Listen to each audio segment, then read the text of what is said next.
Peace and love. I'm Saira, and we are back with another video. So I'm on the beach and I'm really just taking in, soaking up the sun, the waves, and the frequency of the ocean. And I've been thinking, I've had a few run-ins with my ego this weekend. And what I'm learning is that gap between when your ego arises and your response or reaction, that gap contains your emotional freedom. That gap contains your sovereignty. So when we're not so caught up in reactionary decisions, reactionary responses, we're able to sit, observe, and genuinely respond. And when we create that gap, and the gap is only created through awareness, we have to know what our mind is doing. We have to know what loops and patterns and what triggers our mind, to the point where now we're going through emotional cycles, emotional loops, and emotional rabbit hole for something that either wasn't that serious or didn't need that high level of reaction that you probably gave it. And so I was having a conversation with someone I'm close to, someone I deeply love, and they asked me a question, and immediately my ego was just triggered by the question, and the answer I gave them wasn't the highest possible response. It wasn't of a caliber that I desire to be on, and I know that I am on most times. But that egoic reaction really hurt the other person, and it hurt me, because it's just like, damn, I allowed myself to react again. I wasn't staying safe in that gap. And that safety in that gap is the sovereignty. It is the freedom. Not being free from our ego entirely, because we need our egos. We need our egos to help ground us on the earth experience. However, experiencing our ego in a more mature way, in a more responsive way, in the highest possible aspects of our ego when it's integrated with our soul. So then now we're actually giving true, honest, and authentic feedback, opinions, thoughts, emotions, whatever it is, it's going to be more aligned with the truest aspect of ourselves. And so that ego, when it came out, it was like, oh, that's what that is. And I immediately want to take it back, but we can't take back any words. We can't take back any words. So that's why this practice of creating a gap between emotional trigger and response, that reaction time, that gap can save a lot of relationships, can save a lot of heartache and suffering, emotional suffering. And so we see this time and time again when people cannot contain their egos, cannot contain their emotional triggers, because they're just reacting and not responding. And so how do we open this gap? How do we open the gap of awareness so that we can actually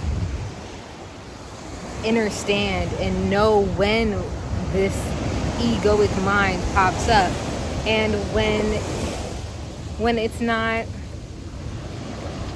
actually like needed or necessary, or when our soul's showing up more in that conversation? That's creating the gap. I have learned that stillness, silence, and breathing is the best way to create the gap, and to notice when those emotions actually arise in your body. Because if you can catch your emotions rising in your body, then it takes some time before it gets to your throat, before it gets to your mouth, the vocal part of it. And so when we stay in our body, when we enable ourselves to have deeper awareness somatically, that gives us a lot more sovereignty in our day-to-day reactions. It's not to say that our ego will never come up again and none of that. Like, no, it will. Trust, it will. But it's more so, can you be aware of it? Are you allowing yourself to feel into your body and know when your ego is about to arise, or when something that you're sharing is not of the high caliber that you know you possess, that you could say something better or truer for you?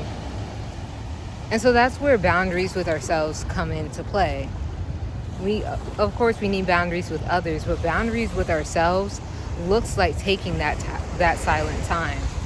It looks like staying in that awareness. And this is a continual practice that requires consistency, discipline, and devotion, more so. A lot of devotion. Being devoted to your own emotional freedom, your own sovereignty. Because that's the thing, like, so many of us have been shackled emotionally, and we don't need to be. We don't need to take that on and keep that and store that. We just haven't learned tools in order to notice when emotions actually arise, notice where they're originating from, assess the triggers, but also feel through them so we can release and accept them. Because emotions are not us. They're just part of the human experience. They're not you. Your emotions are not you. Your thoughts are not you. And so when you create that holy space, it's a holy space between emotional triggers and your response. Now you're moving through the world in a more sacred way, a more elevated way, a more aware way. And this is devotion to yourself, the divine within you. Because you are all that. You literally are all of that. Divinity is within you. It is you. So act like it, move like it, but more importantly, feel like it. When we feel all of it, even the parts that we deem negative or bad, we realize that relinquishes power over us. That gap makes us powerful. That gap makes us sovereign. And staying in that gap creates emotional freedom. And that's what we all want on an internal scale. We all want that emotional freedom. We don't want to be bogged down by emotions that turn into whole day ordeals. Like, that's not even necessary. And so creating that gap through silence, through meditation, through stillness, through mindful body movement, whatever modality you would like, but your breath is always in all the modalities. Anchoring your breath.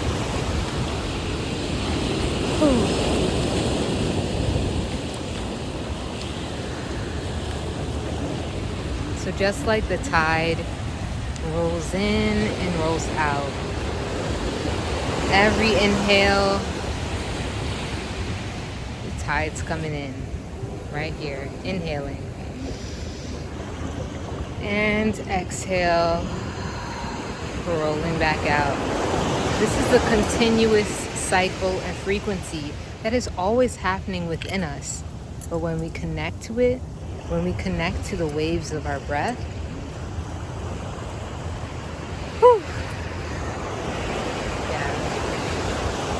So this is as much of a reminder, a remapping your mind, remapping how you approach your emotions. this is as much as a reminder for you as it is for me.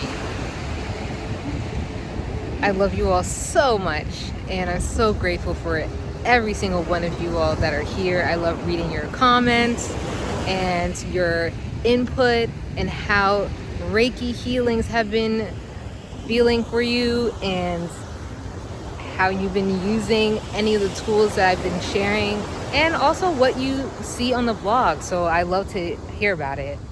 And yeah, stay tuned, because more expansion, more awareness is coming to me, and I have more to share. And I know I'm just a reflection of you. Literally, just a reflection of you. And so as I'm on this spiritual journey, becoming more aware, being emotionally sovereign, I invite you to stay on this journey with me. But more importantly, be on this journey for yourself, for your own freedom, for your own sovereignty. So, peace, blessings. If you can go into nature, please go into nature. And I'll see you in the next one. Peace.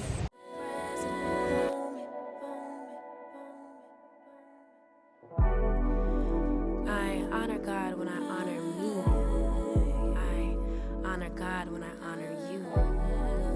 You honor God when you honor me.